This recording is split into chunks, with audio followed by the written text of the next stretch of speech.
बोला. 33 वर्षाच्या प्रदीर्घ सेवेनंतर माझ्या सहाय्यक शिक्षिका सौ संगीता सुधाकर शिंदे या 31 मार्च रोजी नियत वयोमानानुसार सेवानिवृत्त होत आहेत.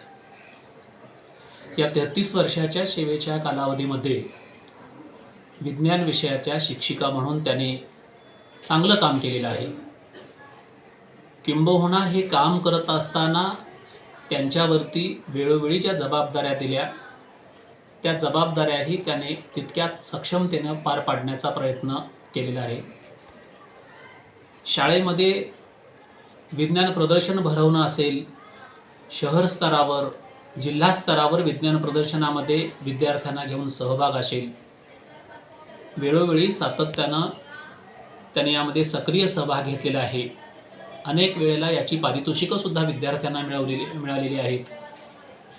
जिल्हा मुख्याध्यापक संघाच्या विज्ञान प्रज्ञा परीक्षेसाठी विद्यार्थ्यांना सहभागी करणं असेल, त्यांनाही मार्गदर्शन करून इयत्ता 10वी किंबहुना अलीकडच्या काळात सुरू झालेल्या 8वी NMMS 8वी स्कॉलरशिप या परीक्षांचे आमचे रिझल्ट अतिशय उत्तम आहेत. या निकालामध्ये विज्ञान विषयाच्या शिक्षिका म्हणून त्यांचा महत्त्वाचा वाटा आहे.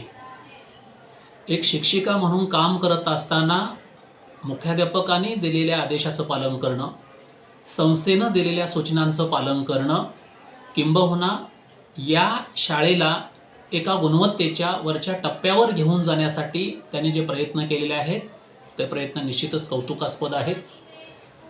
संस्थेनं शिक्षकांच्यावर जी काही जबाबदारी दिलेली होती ती जबाबदारी सिनियर शिक्षिका म्हणून शिंदे मॅडमने अतिशय उत्तम रीतीनं पार पाडलेली आहे असं माझं मत आहे. किंबहुना त्यांनी केलेल्या कार्याची नोंद सुरुवातीचा काळ जर बघितला तर विनाअनुदानित काळ, पण या कालावधीमध्ये सुद्धा त्यांनी अतिशय जबाबदारीनं काम केलं. त्याची नोंद निश्चितपणानं संस्थेकडे असणार आहे. एक शिक्षिका म्हणून अतिशय यशस्वी काम त्यांनी केलेलं आहे. 31 मार्चला सेवानिवृत्त त्या होत आहेत. यापुढंही त्यांचं आम्हाला सातत्यानं सहकार्य लागेल.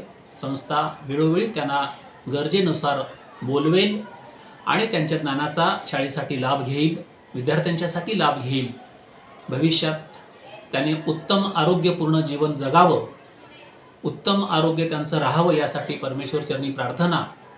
पुढील जीवनासाठी त्यांच्या कुटुंबियांसाठी मनपूर्वक हार्दिक शुभेच्छा.